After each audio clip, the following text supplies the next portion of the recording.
Friends, welcome to Nageshwar math. ఈరోజు మనం ఈ వీడియోలో లిమిట్స్ సంబంధించిన ఎల్ హాస్పిటల్ రూల్ అనే టాపిక్ గురించి డిస్కస్ చేసుకుందాం. సో మనకి లిమిట్స్లో అత్యంత అవసరమైన రూల్ ఒకటి, అది ఏంటంటే ఎల్ హాస్పిటల్ రూల్.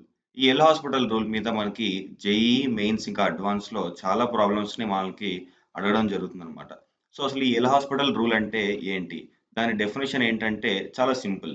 ఎప్పుడైనా ఒక limit f of x divided by g of x when the value of x tends to 0 అని ఉన్నప్పుడు is equal to limit f dash of x divided by g dash of x when x tends to 0.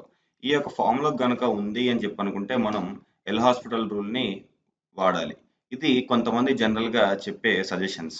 కానీ అసలు L hospital rule అంటే ఏంటి?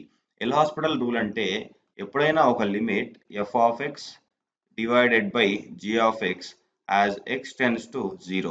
So ఎప్పుడైతే మనం వాళ్ళు ఇచ్చిన f of x ఇంకా g of xలో ఈ x వాల్యూని మనం సబ్స్టిట్యూట్ చేస్తామో మనకి ఇన్డిటర్మినేట్ ఫార్మ్స్ అంటే 0/0 కానీ, ఇన్ఫినిటీ కానీ, 0/∞ కానీ, లేదు ఇన్ఫినిటీ/0 కానీ, సో ఈ 4 ఫార్మ్స్లో కనుక వచ్చినాయి అని చెప్పంటే అప్పుడు మనం ఈ ఎల్ హాస్పిటల్ రూల్ని వాడతాం అనమాట. So L hospital rule definition ఏంటంటే ఎప్పుడైనా లిమిట్ వాల్యూని మనం దాంట్లో సబ్స్టిట్యూట్ చేసినప్పుడు ఇచ్చిన లిమిట్లో కనుక మనం సబ్స్టిట్యూట్ చేస్తే ఈ యొక్క ఫార్ములో కనుక వాల్యూ వచ్చింది అంటే అప్పుడు జస్ట్ వాళ్ళు ఇచ్చిన న్యూమరేటర్ని డినామినేటర్ని డిఫరెన్షియేట్ చేసి దాని వాల్యూని మనం సబ్స్టిట్యూట్ చేయాలన్నమాట. సో ఇప్పుడు నేను మీకు ఒక ఎగ్జాంపుల్ చెప్తాను. ఆ ఎగ్జాంపుల్ ఏంటంటే limit as X tends to 0 sign X by X. So ఇది యాక్చువల్గా దీని వాల్యూ 1 అని అందరికీ తెలుసు. కానీ 1 ఎలా వచ్చింది అని చెప్పంటే ఎల్ హాస్పిటల్ రూల్ యూజ్ చేసుకొని కూడా మనం చెప్పొచ్చు అనమాట. సో ఎల్ హాస్పిటల్ రూల్ అంటే ఏంటి? ఎప్పుడైతే ఫస్ట్ ఈ లిమిట్ని మనం ఈ ఇచ్చిన వాల్యూస్లో సబ్స్టిట్యూట్ చేస్తామో మనకి ఈ ఇండిటర్మినేట్ ఫార్మ్స్ అనేటివి వస్తాయి అనమాట. సో ఇండిటర్మినేట్ ఫార్మ్స్ మనకి వచ్చినప్పుడు ఈ యొక్క ఎఫ్ ఆఫ్ ఎక్స్ అంటే న్యూమరేటర్ని, ఈ యొక్క జీ ఆఫ్ ఎక్స్ అంటే డినామినేటర్ని మనం డిఫరెన్షియేట్ చేయాలి. డిఫరెన్షియేట్ కనుక మనం చేస్తే మనకి ఒక వాల్యూ వస్తుంది. మళ్ళీ ఆ వాల్యూలో మనం ఈ వాల్యూ కనుక సబ్స్టిట్యూట్ చేస్తే ఎక్స్ వాల్యూని మనకి లాస్ట్ ఒక వాల్యూ ఎండ్ అవుతాం అనమాట. సో ఇప్పుడు దీనిలో మీరు చూసుకుంటే ఎక్స్ వాల్యూ 0 ఉంది. So limit as X tends to 0 sine 0/0. So మనకి సైన్ 0/0. సో 0/0 ఫామ్ వచ్చింది. సో ఇది ఇన్డిటర్మినేట్ ఫామ్ అని చెప్పి మనం రాసుకోవచ్చు. Indeterminate form. So indeterminate form కాబట్టి దీన్ని ఇప్పుడు మనం ఏం చేయాలి? ఎల్ హాస్పిటల్ రూల్ని అప్లై చేయాలి. So L hospital rule formula ఏంటి? ఎల్ హాస్పిటల్ ఫార్ములా ఏంటని చెప్పంటే differentiate both F of X and G of X అనమాట. సో ఇప్పుడు limit as X tends to 0 differentiation of sine x నాకు cos x divided by differentiation of denominator x, differentiation of x నాకు 1.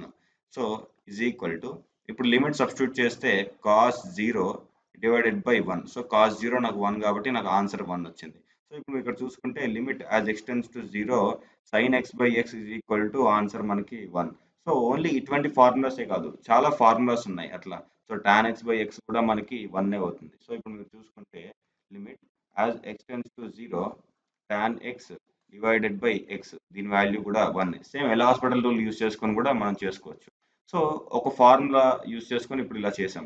So మన JEE mains ఇంకా అడ్వాన్స్లో కొన్ని sums అడుగుతారు. So సమ్స్ని మనం ఎలా సాల్వ్ చేయాలో ఇప్పుడు చూద్దాం. అంటే ఎంతసేపటికి L hospital rule x tends to 0 ఉంటేనే, ఎక్స్ టెన్స్ టు ఇన్ఫినిటీ ఉంటేనేనా? సో ఇలా కూడా దాదాపు అందరికి డౌట్స్ వస్తాయి. సో ఓన్లీ అటువంటి క్రైటీరియా కాదు.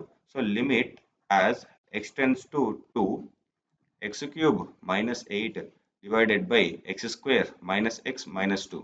సో దీని వాల్యూ ఏంటి అని చెప్పి కనుక్కోమని అడుగుతారు. సో ఇప్పుడు మీరు దీంట్లో ఈ లిమిట్ కనుక సబ్స్టిట్యూట్ చేస్తే 2 cube 8 minus 8 divided by 2 square 4 minus 2 minus 2. So 8 minus 8 0, ఇక్కడ 4 మైనస్ 4 0. ఇక్కడ మనకి 4/4 అంటే 0/0 ఇండిటర్మినేట్ ఫామ్ వచ్చిందనమాట. సో ఇండిటర్మినేట్ ఫామ్ వచ్చింది. సో ఇప్పుడు మనం దీన్ని ఏం చేయాలి? ఎల్ హాస్పిటల్ రూల్ ద్వారా సాల్వ్ చేయాలి. సో ఎల్ హాస్పిటల్ రూల్ ఏంటి? Differentiate both F of X with G of X అనమాట. సో ఇక్కడ ఎఫ్ ఆఫ్ ఎక్స్ ఇది, జీ ఆఫ్ ఎక్స్ ఇది.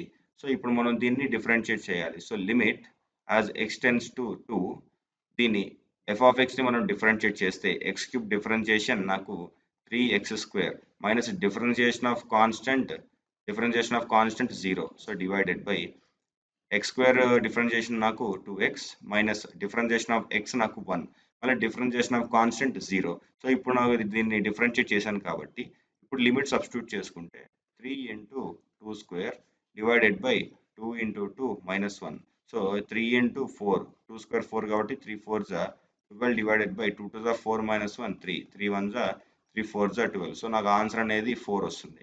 సో ఇట్లా ఎల్ హాస్పిటల్ రూల్ని మనం ఫస్ట్ వాళ్ళు ఇచ్చిన లిమిట్ని సబ్స్టిట్యూట్ చేసుకోవాలి. ఆ లిమిట్ కనుక మనం సబ్స్టిట్యూట్ చేస్తే ఇన్డిటర్మినేట్ ఫార్మ్స్ అంటే 0/0 కానీ, లేదు ఇన్ఫినిటీ కానీ, 0/∞ కానీ, లేదు ఇన్ఫినిటీ/0 కానీ, ఈ ఫార్మ్స్లో కనుక ఉన్నది అని చెప్పంటే అప్పుడు మనం ఈ ఎల్ హాస్పిటల్ రూల్ని ఇది ఎల్ హాస్పిటల్ రూల్తో మనం సాల్వ్ చేయొచ్చు అని ఫిక్స్ అయిపోయి దీంట్లో ఇంకా సాల్వ్ చేసుకోవచ్చు అనమాట. సో లాస్ట్ అండ్ ఫైనల్ ఇంకొక ఎగ్జాంపుల్ చెప్తాను. ఆ ఎగ్జాంపుల్ ఏంటంటే limit as X tends to 0 sin 3x minus sin 2x divided by x అనమాట. సో ఇక్కడ మీరు చూసుకుంటే ఇది కూడా సింపుల్, ఇందాకట్లా మీకు చెప్పినట్టు sin x/x ఫామ్లోకి నేను రాసుకోవచ్చు. అంటే ఇక్కడ ఏంటంటే మీకు డౌట్ రావచ్చు, ఏంటంటే sin x/x నాకు వాల్యూ 1 వస్తుంది. ఇప్పుడు లిమిట్ యాజ్ ఎక్స్టెండ్స్ టు 0 ఉన్నప్పుడు sin x/x వాల్యూ నాకు 1 వస్తుంది, ఇందాక నేను చెప్పిన మెథడ్లో కనుక మీరు చూసుకుంటే. కానీ ఇక్కడ వాళ్ళు నాకు limit as X tends to 0 sin 3x, దీన్ని నేను 2 ఫార్మ్స్ కింద రాసుకుంటే sin 3x/x minus sin 2x/x అనమాట. సో 2 ఫార్మ్స్ కింద రాసుకోవచ్చు. సో 2 ఫార్మ్స్ కింద రాసుకుంటే నాకు ఇక్కడ ఏమవుతుంది, sin 3x/x అవుతుంది, sin 2x/x అవుతుంది. కానీ ఇక్కడ నాకు ఒరిజినల్ ఫార్మ్ ఏంటి, sin x/x అనమాట. సో ఇక్కడ నేను ఇక్కడ ఏం చేయాలని చెప్పంటే, అంటే ఈ సమ్ని నేను 2 వేస్లో సాల్వ్ చేయొచ్చు, 2 విధాలుగా సాల్వ్ చేయొచ్చు అనమాట ఈ సమ్ని. సో ఇది ఫస్ట్ విధానం. నెక్స్ట్ ఇంకొక విధానం నేను ఇక్కడ చెప్తాను. సో ఇక్కడ limit as X tends to 0 sin 3x divided by 3x into 3. So ఇక్కడ డివైడ్ అండ్ మల్టిప్లై విత్ 3 చేశాను అనమాట.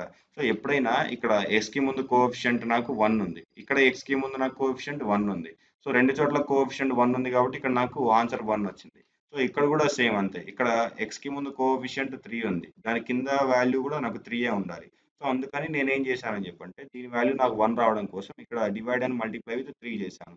సో ఇక్కడ 2x ఉంది కాబట్టి ఇక్కడ కూడా సేమ్ మళ్ళీ sin 2x divided by 2x into 2. So ఈ మొత్తానికి లిమిట్ అనమాట.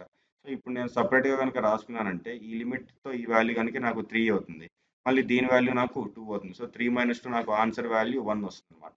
సో ఇలా కాకుండా డైరెక్ట్ ఎల్ హాస్పిటల్ రూల్ కనుక యూజ్ చేసాము అని చెప్పంటే limit as X tends to 0 sin 3x minus sin 2x divided by x. So ఇప్పుడు మీరు వాల్యూ కనుక డైరెక్ట్ సబ్స్టిట్యూట్ చేస్తే మనకి 0/0 ఇండిటర్మినేట్ ఫామ్లో వస్తుంది. సో ఇప్పుడు మనం దీన్ని డిఫరెన్షియేషన్ చేయాలి.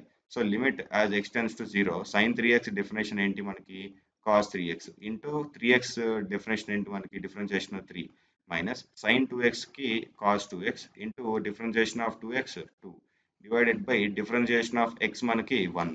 సో ఇప్పుడు కనుక లిమిట్ సబ్స్టిట్యూట్ చేస్తే cos 0 వాల్యూ మనకి 1. So 1 into 3 minus 1 into 2 divided by 1. So 3 - 2 is equal to 1. So ఇట్లా కూడా మనం సాల్వ్ చేసుకోవచ్చు అనమాట. సో ఇచ్చిన వాల్యూస్ని మనం ఎలా సాల్వ్ చేయాలి అని చెప్పి ఫస్ట్ ఆలోచిస్తే, లేదు ఇట్లా కాదు డైరెక్ట్ ఎల్ హాస్పిటల్ రూల్లోనే మనం సబ్స్టిట్యూట్ చేసి చేయాలి అని చెప్పుకుంటే అలా కూడా మనం సాల్వ్ చేసుకోవచ్చు. ఓకే ఫ్రెండ్స్, ఈ వీడియో కనుక మీకు నచ్చినట్లయితే లైక్, షేర్ అండ్ కమెంట్ చేయడం మర్చిపోవద్దు. మరిన్ని ఇంట్రెస్టింగ్ వీడియోస్ కోసం ఛానల్ని సబ్స్క్రైబ్ చేసుకోండి.